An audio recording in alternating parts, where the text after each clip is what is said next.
नमस्कार किसान भाइयों। तो आज हम गाजीपुर मुस्तफ़ाबाद में अरुण सिंह जी के पास में पहुँचे हैं। ये बहुत ही उन्नतशील प्रजातियों का, सब्जी की उन्नतशील प्रजातियों का चयन करके नर्सरी उगाते हैं और दूर दूर के किसान भाइयों को नर्सरी में मदद करते हैं। तो आज गोभी के बारे में चर्चा करेंगे और अरुण जी हमें बताएंगे नर्सरी से लेकर उसके उत्पादन तक। तो आप लोग इनके बारीकियों को समझें। अगर आप नर्सरी नहीं लगा पाते हैं, अच्छे उत्पादन की नर्सरी नहीं बना पाते हैं, तो अरुण सिंह जी के पास में आपको लास्ट में नंबर देंगे, आप संपर्क कर सकते हैं और उम्दा क्वालिटी की नर्सरी के पौधे यहाँ से प्राप्त कर सकते हैं।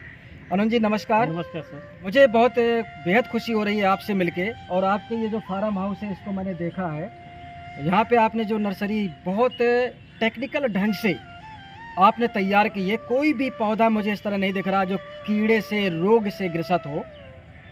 तो मैं जानना चाह रहा हूँ कि नर्सरी में इस समय गोभी जो आपने लगाई बड़ी खूबसूरत दिख रही है, इसके बारे में किसान भाइयों को बताएं कि वो कैसे या तो यहाँ से पौधे ले जाएं या फिर नर्सरी डालें और कैसे अपने उत्पादन में चार चांद लगा सकते हैं। सर ये जो आप पहले तो ये गोभी जो हम लोग डालते हैं, जो इसमें लगाया गया है, ये काठी गोभी आती है। इसका पहले हम लोग नर्सरी डालते हैं। जैसे आपने देखा ये जो पौधा हमारा तैयार है, ये हमारा पौधा है सर माधुरी गोभी जो आती है क्लाउस की, वो सेगमेंट है। इसी तरह से हम लोग पहले बीज डालते हैं। बीज डालने के बाद ये 35 से 40 दिन की में ये हमारा पौधा तैयार हो जाता है। इसके बाद हमने ट्रायल बेस पे अपने यहाँ गोभी को लगा दिया है मेड़ पे, कि जैसे हम जो किसान को माल बेचते हैं, जो पौधा देते हैं, तो हम अपने ट्रायल बेस पे लगाते हैं कि जो हमने दिया है उसका फूल कैसा है, ताकि नेक्स्ट टाइम जो अगले साल हम लोग उसकी नर्सरी डालें तो हम कॉन्फिडेंस लेवल हमारा मजबूत हो कि जो हमने सामान दे रहे हैं वो बढ़िया है और बेहतर है। इसके बाद में जैसे सर ये पौधा हमारा देख लीजिए, जैसे इसकी ये पत्तियाँ देख रहे हैं, ये मेड़ पे डाला गया है। मेड़ पे डालने का सर दो फायदा होता है। मेड़ पे सबसे ज़्यादा गोभी की बड़ी साइज मिलेगी, पत्ता भी बड़ा होगा। उसका कारण होता है कि उस किसान भाई क्या करते हैं, समतल भूमि पे ये जैसे लगा है इस तरह से लगा देते हैं। इसमें क्या होता है सर, ये जो कुछ दिन में ये मिट्टियाँ कड़ी हो जाती हैं, ठीक है। जब हम पानी देते हैं तो पानी देते देते क्या होता है कि ये जो है इसकी मिट्टियाँ जो जड़ें होती है वो सख्त हो जाती है, तो जड़ जो इसका होता है वो अंदर तक जा नहीं पाता है। इसी को हम कन्वर्ट करते हैं मेड़ पे। जो मेड़ पे लगाने का एक फ़ायदा ये होता है कि दोनों तरफ से ये मेड़ बिल्कुल भुरभुरी होती है। और इसमें जब हम पानी छोड़ते हैं तो ये 70 से 75 दिन की प्रजाति जो होती है, तो पानी छोड़ते छोड़ते क्या होता है, ये बिल्कुल मेड़ जो होता है हमारा नमी से परिपूर्ण हो जाता है। इसके बाद मट्टियाँ बिल्कुल पोल होती है। देखिए इसका जड़ा भी मजबूत जाएगा। और इसके बाद इसके पत्तियाँ देख लीजिए आप, पत्तियों की कंडीशन देख रहे हैं सर आप, ये इतनी बड़ी बड़ी पत्तियाँ जो गोभी की हैं, ये सब मेड़ की देन है। और प्लस कुछ किसान भाई क्या करते हैं, केमिकल का ज़्यादा इस्तेमाल करते हैं। जैसे आपको फर्टिलाइज़र में जैसे DAP हुआ, पोटास हुआ, यूरिया हुआ, हम लोग इसमें केमिकल का बहुत कम इस्तेमाल करते हैं। एक तरह से माना जाए तो जैविक के प्रजाति पे ये गोभी आएगी। जैसे ये पत्तियाँ हमारे देखते जाइए, इसमें हम बताएंगे। ये सर गोभी देखिए, ये बिल्कुल ठोस है हमारा, बिल्कुल वाइट है। और हमने ये जो कंपनी की बीज जो डाला है, ये कंपनी हमारी बेल्टन सीड आती है। दूसरी चीज़ ये है कि मैं अभी कहने वाला था कि जो केमिकल का जो लोग किसान इस्तेमाल करते हैं, तो केमिकल में सर ये इस तरह की गोभियाँ आपको नहीं मिलेगी।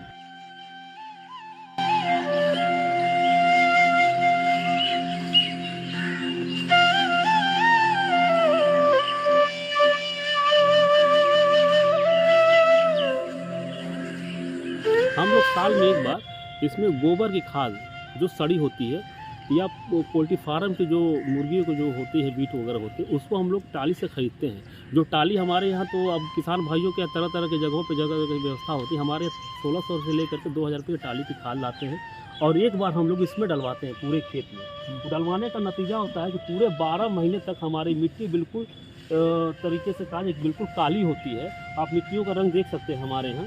इसमें फर्टिलाइज़र का इस्तेमाल बहुत कम से कम किया जाता है। और बिल्कुल देखिए मिट्टी काली है। काली मिट्टी की खासियत सर ये होती है कि जैसे हम लोग के यहाँ बारिश बहुत ज़्यादा जब होती है, तो कुछ किसान भाइयों के क्या होता है, खेतों में पानी लग जाता है, तो वो क्या होता है कि पौधा गलने लगता है। हमारे सर जुलाई में, जून में जो बारिश होती है, उस समय हमारे यहाँ जब भी आएंगे आप, एनी टाइम आपको 1 लाख से 2 लाख पौधे गोभी के हमारे यहाँ परमानेंट हमेशा आपको मिलेंगे, जो उस समय बारिश होता है। फिर भी हम लोग देखिए हमारे यहाँ कोई पाली हाउस नहीं है, बिल्कुल खेत खुला है, खुले आसमान के नीचे हमारी व्यवस्थाएँ हैं। और आज भी हम बता दें कि ये सब बिल्कुल ऑर्गेनिक का ही काम होता है। फर्टिलाइज़र हम भी किसान भाई से कहेंगे फर्टिलाइज़र कम से कम इस्तेमाल करके देसी खाद का ज़्यादा इस्तेमाल करें, जो बिल्कुल अपने घर का हो। जो कुछ जानवर जो पाले गए हैं, भैंस जो पाले गए हैं, उनके जो गोबर हुआ जो पोल्ट्री फार्म चलाते हैं उनके खादों को लेकर अगर इस्तेमाल करेंगे तो इसी तरह से इनका पत्ता देखिए आएगा। ये पत्ते के मैं दिखा दे रहा हूँ, ये गोभी का हमारा पत्ता देख लीजिए, इससे आप अंदाज़ा लगा सकते हैं कि ये पत्ता ऐसा गोभी का किस तरीके का ये पत्ता है, बिल्कुल बोल्ड। अगर किसान भाई अपने यहाँ जानवर भी पाले होंगे तो मुझे जहाँ तक लगता है कि इसका उसमें इस्तेमाल भी किया जा सकता है और आगे जाके बहुत बेहतर मिलेगा। तो ये सब जैविक है, प्योर जैविक मान के चलिएगा 100%। किसान भाइयों, आपने अरुण जी से सुना कि बीज नर्सरी में डालते समय किस तरह की सावधानी को आपको अपनाना है। दूसरा, इसके साथ ही अगर आप नर्सरी नहीं बना पाते हैं तो आप यहाँ से उम्दा क्वालिटी के गोभी की नर्सरी को प्राप्त कर सकते हैं। हमें उम्मीद है कि ये जानकारी आपको बहुत अच्छी लगी होगी और आशा करते हैं कि आप उन्नतशील प्रजातियों का चयन करके आप अपनी फसल में अच्छा उत्पादन लेके बहुत खुशहाली पा सकते हैं। तो धन्यवाद, नमस्कार।